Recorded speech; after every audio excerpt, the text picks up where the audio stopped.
Alright, so when we left off, we had clicked on the number next to the test instead of actually clicking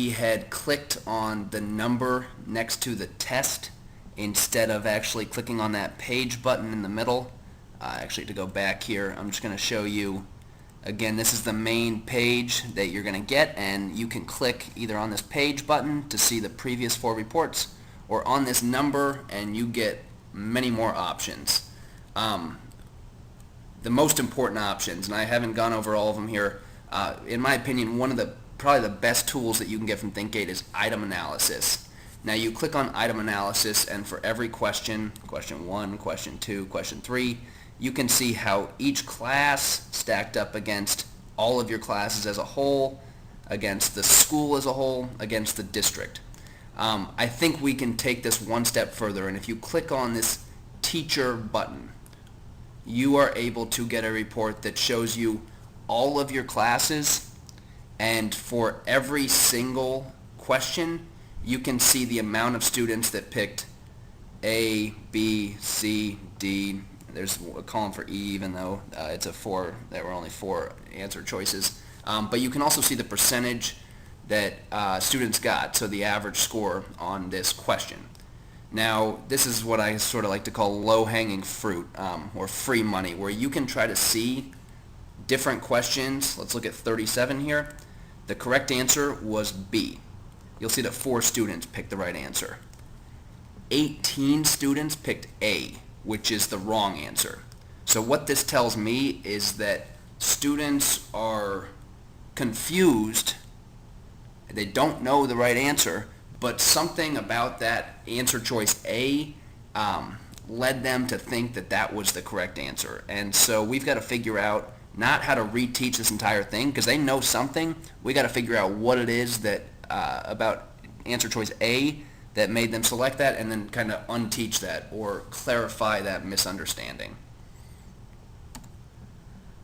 Let me throw in an example of this. This is a question from the most recent assessment, and most students, the correct answer was C, but most students picked A.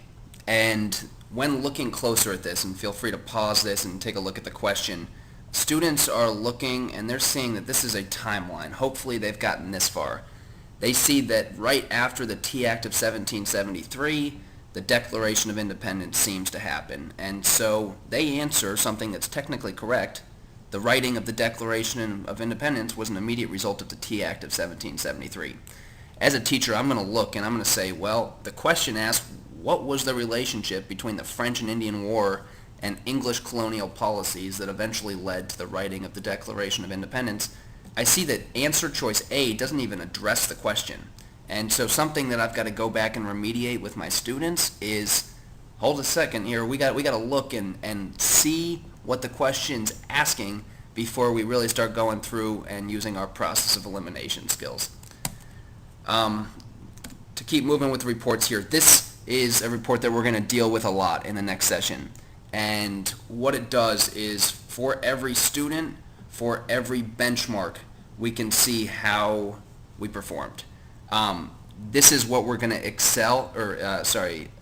export into Excel, and then we can really start manipulating it to see how we should group our students, what benchmarks to focus on.